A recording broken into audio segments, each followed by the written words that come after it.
Keith kindly gave me an article from a book, right? What? It's from the Global Mission Consultation in Tokyo last year. Okay. And one article he referred me to was helping mission agencies increase the effectiveness of their workers and look at language learning. And it says this, and this is very relevant to what I want to talk about today. He said, missionaries consistently end their language study programs prematurely. In place of language learning, the missionary began ministry. It was often assumed, and I think this is very key, it was often assumed that through these new activities in ministry, the missionary would pick up what they had yet to master in the language. This rarely happened. This rarely happened. And as I go around, particularly as I go around China and help people from many different organizations, you meet time and time again, it really frustrates me, people who go to China with a desire to do something special for God, and then they themselves make decisions about how long they're going to commit themselves to learning the language and end up being less effective than they might be. And the problem is that you and I have chosen to learn some of the world's most difficult languages. You know, Korean, terrible language. It's a lovely language. No, it's a lovely language. Chinese, Japanese. And the bad news gets worse because not only have you chosen to learn some of the world's most difficult languages, but for what you've been telling me at your testimony time, what you desire to do there means you have to get to a high level in one of these world's most difficult languages. Okay? To be effective, we want to get into people's kitchens, the kitchens of their heart, to sit where they sit. Okay? Lovely picture from Don Larson. And when we're sitting there in the kitchen, we desire to be able to express clearly so that they understand readily the message we come to bring. And that is a huge commitment. And as I said, I think before, but I never get tired of saying it, if your language is only shallow, how can you expect to go deep? You know, you and I, we desire to build not shallow, but deep relationships with the people to whom God has laid on our hearts. And if our language is only shallow, how can we expect to go deep? So there are three questions as we think about goal setting, and some are better than others. Three very simple, in fact, three very obvious questions, but we want to work through these now. One, what have you gone there to do? Okay, what have I gone there to do?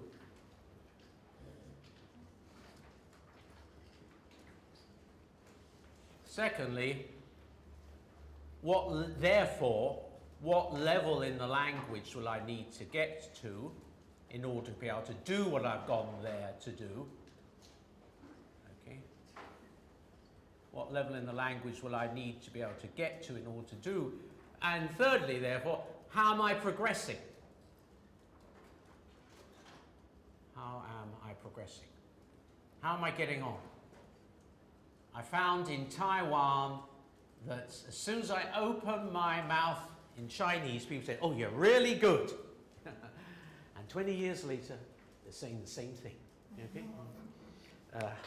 I need to know objectively how am I progressing. So let's just look at these. Some are better at setting goals than others and monitoring them. But let's just think about this for a few minutes, okay? Okay, firstly, the first question, what have I gone there to do? And basically, we're going to break this down in a few minutes, but basically I need a language for living. Firstly, you need a language for surviving, but language for living, the language for working, and the language for sharing. And in traditional countries like Japan, Taiwan, Korea, these two emerged, but obviously in Can's countries, where you have to have some reason for being there, a job, a business, whatever it is, then the two are separate, okay? But let's break this down a bit further into 5 areas of language, and I'm going to put this up as a chart. Firstly, we need the basic everyday language, okay? Then we need to be a cultured foreigner. We need the language of the culture, the local festivals, local religion. Thirdly, we need Christian language or gospel language. And then if we have to do a job, a profession, we need that language. And then to make us more interesting to local people, because most foreigners are pretty boring to be around as far as the local people are concerned. All they can talk about is the price of a pound of bananas and a bit about Jesus, okay? Get the language for hobbies and interests and make yourself more interesting to the local people. So 5 areas: basic everyday language, culture, Christian, professional, and hobbies. Any questions on this up to now? What does the line cross mean in terms, like the professional and hobbies and interests are in the same arc, but they're in different areas? Okay, good question. I'll go into this in a bit more, but basically, language schools cover these 3 areas. Okay, every day, culture, and if it's a mission-led language school, will give us the Christian. The rest, you have to get yourself. Okay, your profession, like medical or whatever it is, maybe the school can help you, but often language schools in their normal, say, 2-year program are designed to help us to get these 3 well. The rest, we have to get ourselves, and we're going to think about that in a few minutes. Yeah, thanks for asking that. Okay. All right, now let me ask you a question. Therefore, in order to be effective in ministry, okay, I want to be effective in ministry, should I decide to give a certain amount of time to this language? I'll give it 2 years. You hear this in China, I'll give 2 years to language. Or should we say, how many books, when I've finished the books, the textbooks in this language school, then I can say I've finished. Okay? Which one of these 2 should it be? Curriculum. Neither. Yeah, I've already written it here, you see. Neither. And this is where people go wrong, you see. I go around China, I ask, how long are you going to spend learning Chinese? We see many university programs are 2 years, you see. So you go, I'm going to give it 2 years. And they assume magically, mysteriously, when the clock comes up after 2 years, they'll be able to do everything they've gone to China to do, you see. Where do we get this 2 years from? We don't get it from the Bible. You know what I mean? Get it from going to university and we see that curriculum there. Yes, you see, and again, curriculum, you see. And it's the wrong, it's the wrong focus. It's the wrong focus. We need to think about levels of ability in the language. And that's what we're going to focus on now, okay? That's what we're going to focus on now. The scale I'm using comes from the Foreign Service Institute in Monterey in the States, and then LAMP, if these things mean nothing, it doesn't matter at all. But today, there's 1 or 2 other scales that are commonly used, particularly called the ACFL scale. But I prefer to use this scale from the Foreign Service Institute because I think it's more meaningful for us as missionaries. Okay? The other scales often don't go high enough. Okay? So 5 levels: survival, daily living, minimum work, full work, native. Okay? What do they mean? Well, if I'm at survival level, I can buy a train ticket, I can buy my fruit and vegetables at the market, I can introduce myself, my name, the country I've come from, what I'm doing here. Fairly basic. Daily living, if you think, say, of a wife, she wants to build relationships with the neighbours. She wants to talk about bringing up children. She wants to talk about her home country, the geography and maybe the history, and also understand about the geography and the history of the country she's living in now. That's something like daily living. What's the difference between minimum work and full work?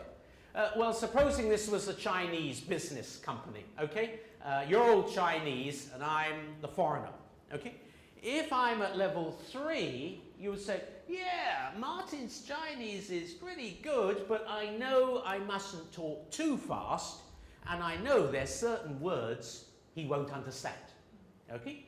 That's roughly level 3. Level 4, you know, when you talk to me, you don't have to slow down, you don't have to think what you want to say, because you know I'll understand it. Okay, that's pretty high level, okay? Native level is when we speak just like the natives, okay? Now, when do we get to this level? We get there in our dreams.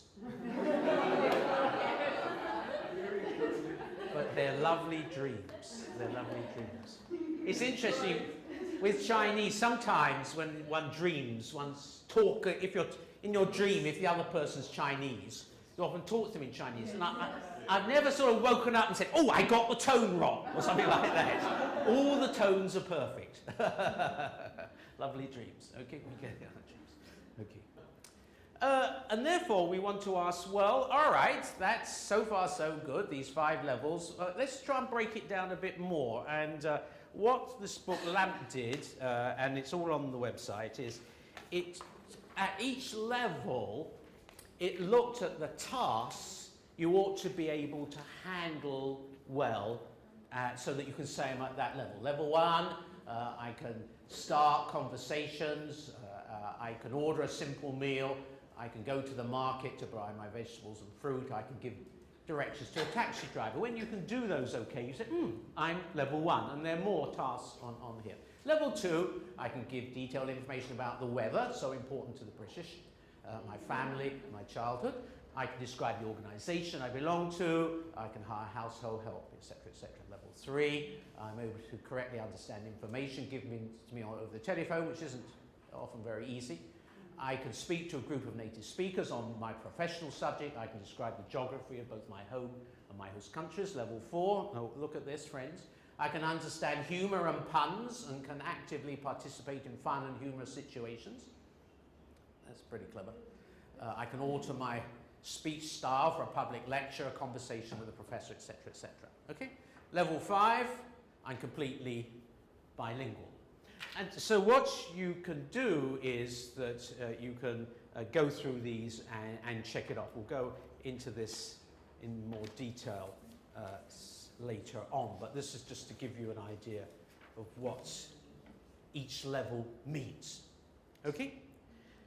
Now, what is key, what your field ought to have done, is for each area of ministry on your field, they ought to, the field council ought to have sat down and said, all right, for that ministry area, what level do you need to get to? For instance, let's take, if I use Taiwan as an example, okay? Different ministries,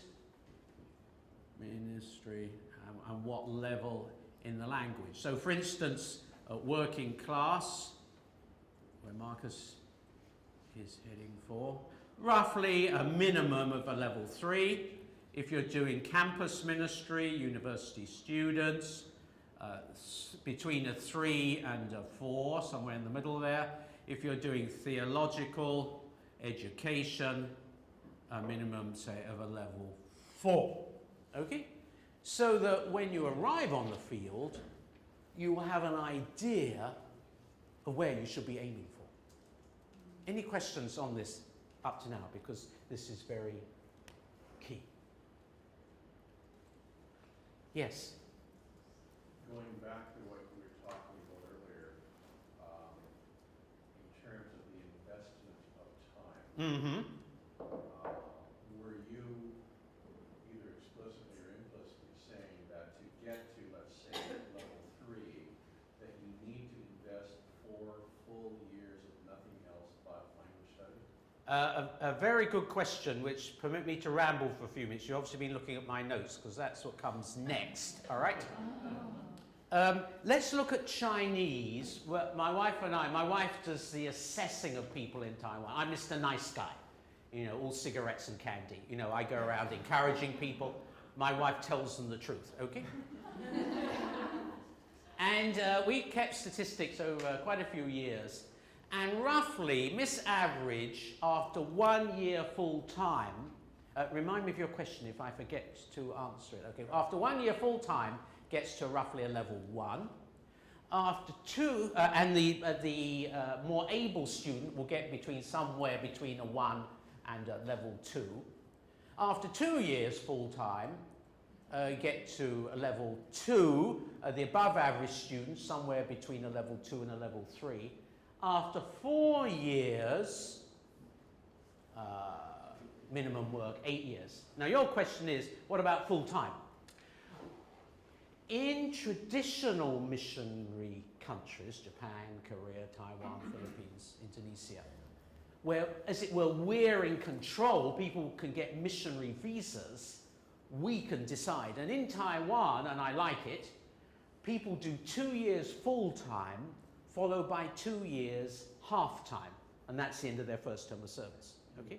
Now the reason I like that is, remember we said that language schools give us the everyday, the culture, the Christian, and so language schools ought to do a good job at giving you the foundation in the language. Then years 3 and 4, you begin ministry in Taiwan, but half of your time is going on. So for instance, in ministry, supposing you had to this evening do a Bible study on John chapter 1, that could be your language study time in the morning with your teacher. And this in, out is a very effective way of progressing in the language. Okay? Now we can do this in Taiwan because we negotiate with the church and say they're only available 2 days a week. The rest of the time they're continuing language study. When you go to these CANS countries where your visa, you have to have a legitimate reason for being there. The problem is, once people start their job, it's full time. There's no time left for language study. And so a group of us got together in China and we sat down and we decided, although it's not ideal, that it'd be best in China if people did 3 years full time. It's not ideal, but people do 3 years full time so that they're getting on nicely up the chart. They've got to say level 3. So what happens afterwards doesn't matter too much. You see what I mean? That's Okay, I guess the corollary then is that, does that 3 years take place in country? oh yes. And how does that work out with the reason for them being there, according to what the visa says? Well, student visa, and everyone understands the student. Okay. So you have no problem in China being a student for 3 years. In fact, it's the easiest way to stay in China. I mean, they want your money, okay? So you pay them the school fees and they'll give you the visa. So actually, it's a very good way to exist in China. Okay, so the flip side of that then, of course, is that that has to be communicated to your support base. Yes. Before you even take one step in that direction. I am going as a student for 3 years. I'm not going to do anything else but learning language. Are you happy with that? Right. Yes. Yeah. And that's why you want to join a decent mission. And I haven't named them, but because that's what often I find in China. People are in China. I said, well, it'd be great if you went to this private language school and you did it for 3 years, because in that way you will get to the level that you've told me about what you've come to China to do, and I've told you it'll mean getting to a level 3 or level 4, and therefore the amount of commitment needed is blah, blah, blah. And then the next question I ask is, how much money have you got in the bank? Oh, well, I only came with enough for a couple of years at a university program. And the conversation ends. Well, I then asked, do you have a rich aunt? You know what I mean? No, seriously. Language learning, these difficult languages, take a lot of 2 things. A lot of time and a lot of money.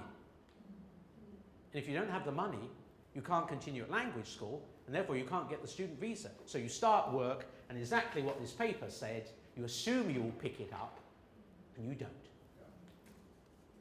The article that I produced for you at the beginning said that fewer than 30% of American missionaries make it to the level they need to. Yeah, although I highlighted, I skipped that bit. I was too depressing. But that's but you know what? We need to be real. Yeah. I mean, this Yeah. is the challenge. Yeah. And if we're not up to the challenge, I mean, I'm speaking to myself too. Yeah. So if you're in a setting where you can actually invest in language study, you're free to spend the time to do that. What do you think about someone, for example, maybe this is a little bit excessive, spends 8 hours a day doing language study? So they have 2 hours in the morning and 2 hours in the evening. They're in a setting with a helper / teacher kind of situation, and then they're out and about and they're trying to just take in as much as they can as fast as they can. Yeah, you said it sounds a bit excessive. It's not excessive. And this is the problem. What we fail to realize is, this is where it's good being an accountant, the investment needed to get the returns we desire. Okay. And it's a huge investment. Okay, let's just pick up on that. What I tend to say, and we can control this more readily in Taiwan, is that I say to people, all right, your day to begin with, in class, preparation, and then practice and review. It's best to start off, for families with children, you can't do this so easily, but for singles, 3 hours a day, and I'm talking about one-on-one, I'm not talking about a big class, okay? So this is what Marcus will be doing. 3 hours a day in class. For every hour of class, if you want to get value for money, you do an hour of preparation for every hour of class. And then, to begin with, 1 hour practice review, because you don't have anything worth saying, for anyone worth listening to begin with. So you might as well spend it in class, okay? Because with one-on-one, you're talking anyway. Nowhere to hide, you know what I mean? And then gradually, over the time, you can gradually reduce this down to, that's 15 hours a week. You could go from 15, and what we do in Taiwan, to 13, to 12, and gradually to 10, and you stick with that throughout this whole of the second year, your 10 hours a week. But the preparation time, you find, doesn't go down, because it's more complex, the lessons, or whatever it is. But this allows you to move that up, because you need time now for review. So what I say is it's a 7-hour working day. In fact, we had one director who put it like this. How many hours a week did you work in your job before you joined OMF? 35. Okay, well, you're on a 35-hour working week here.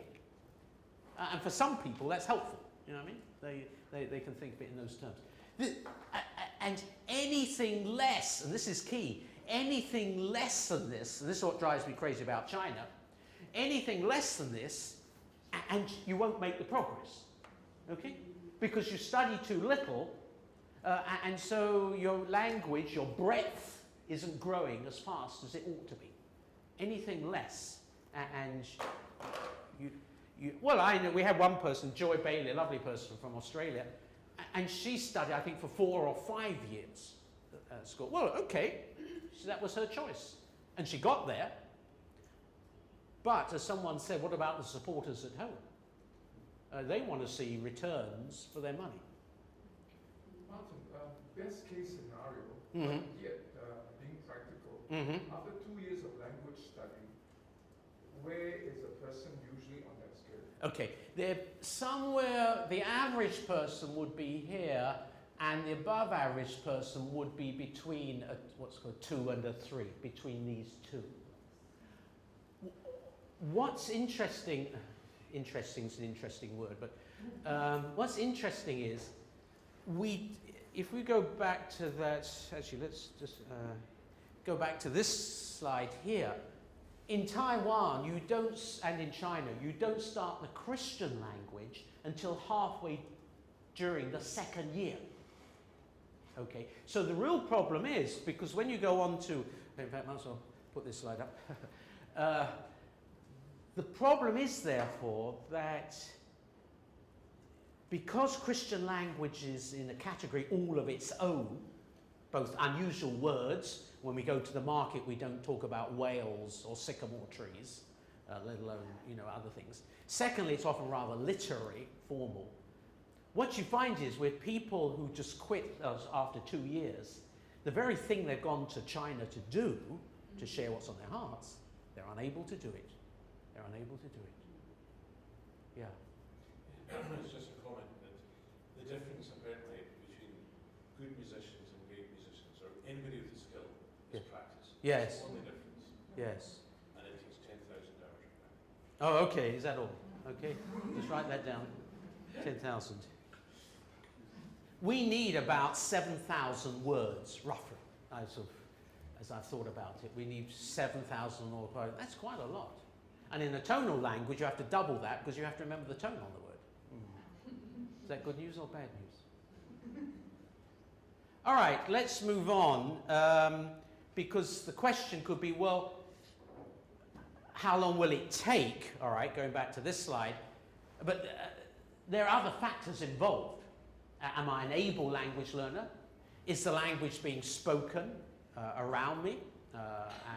How much time does the mission allow me to do this? So other factors involved that either can speed things up or slow things down. Okay. Let me move. Oh, I always remember my first prayer card. This wasn't it, but I always remember my first prayer card. 1976, learn Chinese. 1977, begin ministry. So simple, so unrealistic. Yeah, let's be realistic, friends, okay, and get our expectations adjusted. I say, ask the language coach, how long, don't do it as soon as you get off the plane. You know, give them a few months to get to know you. And then say, tell me honestly, how long do you think it's going to take? I just want to match these two up just in a couple of minutes. Let's put this one up and do the levels here. So, 2, 3, 4, 5. Okay, 1, 2, 3, 4, 5. So, as I said, that language schools start with hopefully the everyday language, and then in the second year it continues the everyday language, and then culture and Christian language. There are more of these. And as we said, language schools roughly take us to a level 2, okay?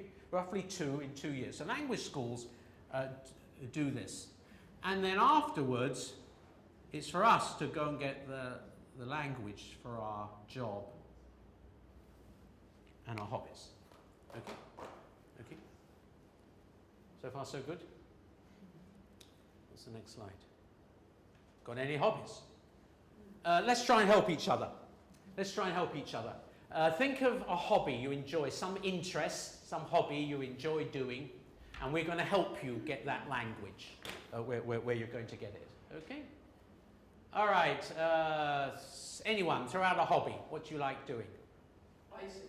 Oh, bicycling. Oh, okay. Mm-hmm. Probably you can get a group together. Where can we help Tina with her bicycling to get the language for a bicycle? What kind of bicycle? Long distance. Okay. Long distance? Sure. So you need a road bike as opposed to a mountain bike? Oh, Yeah. that's quick. Okay. And what kind of roads are you going to be traveling on? Paved, nice roads. Okay, so you want thinner tires as opposed to fatter tires? Yeah, I don't think we need so much the details of the bicycle. I was thinking maybe a university might have a club, a bicycling club, and say, can I come and join in your activities? In that way, you're with people with the same interest, and then you can talk about what bicyclists talk about. Mm-hmm. Yep. How about just watching a sports game on television? Yeah, for sports, that's useful. Baseball or whatever it is, cricket, if you can take it. Yeah. Okay. Mm-hmm. Baking. Oh, okay. Baking, cooking. How can we help those who are interested in cooking? How can we help them get the language? Go to a little restaurant stall and start talking to the. Yes, the problem is that often to begin with, these words, especially names of dishes, are often very difficult. Like in Chinese, you know, I saw on the menu, 蚂蚁上树, you see, ants climbing the tree. So I thought, well, let's try this. And I was so disappointed. No ants and no tree. That's what I mean. So descriptions can be difficult. But how can we help? You can invite someone to your house to cook together. Yeah, that's what my wife did. Invite a friend round, maybe get one of these English, Chinese cookbooks or wherever it is, English, Thai, whatever it is, and go out shopping. They went out shopping, bought the stuff, and then came back and cooked it. Mm-hmm. And what do Chinese like talking about all the time? Food. And so when we go to friends' homes, there's my wife the whole evening, kick-it-cock-cock, you see, and I have to wait till they get onto the stock market before I can join in the conversation. Yeah, food. Very good. Also, another way of getting cooking vocabulary. Go shopping. Mm-hmm. Cooking schools. Yes, maybe there's a cooking school. Maybe there's a program on the television. Okay, cooking, and then you could invite a friend to watch it, maybe record it, because it'll go fairly fast, and then play it back. Mm-hmm. Other hobbies and interests. Photography. Oh, photography. How are we going to help? Sorry? Yeah, but there's... People love it when you take a picture in the rural area and then bring it back to them, because they don't have cameras. Oh, I see. And that's a good way to build a relationship and talk to them. Yeah. Universities, clubs probably have a photography club. That's what I was thinking. And say, can I join in? Can I become a member? Mm-hmm. Yeah, that's one way. Someone else's interest. Music and singing. Oh, okay, music. Okay, how can we help Inga with her music? Join, like, go out to sing karaoke together. Oh, okay. Do you like that idea? Sue does. Yeah, is that music? Depends whether you're inside or outside. Again, often universities, if you go to a music school or a university, the music department, to do with linguistics, there was, this has nothing to do with music, but there was this course on the comparison of English pronunciation and Chinese. And I went up to the lecturer, the professor, and said, could I sit in on your class? Could I audit your class? And he said yes. And so I had permission each week to sit on that class, get to know the students and the professor. And that was great. And the same with music. If you can get permission, paying fees, often not a lot of fees in Asia, to audit a class, sit in on a class. Yeah. And then you have a legitimate reason, a legal reason to be there. Mm-hmm. Any other hobbies? Doing some exercise with people, like with an exercise. Oh, okay, yes. Getting movement in. I think this karate thing, it was great as a hobby. I joined this karate club and it was all adults and learning. Where could you go to join in some of these classes? Yeah, the local park. I was in Kunming, there's this park, and you walk around in the morning, and at one end there's some people, and the other end they're singing Peking opera. And they're doing it. Yeah, parks are great places to go. Just join in, they'll love it, won't they? Yeah, I did that. I went for one of these for a little while until my kneecaps were hurting. Yeah, mm-hmm. I quit that. Okay, let's just spend a couple of minutes before we have a break on obstacles. You've got your goal. You know where you want to get to. What might be some obstacles stopping you getting there?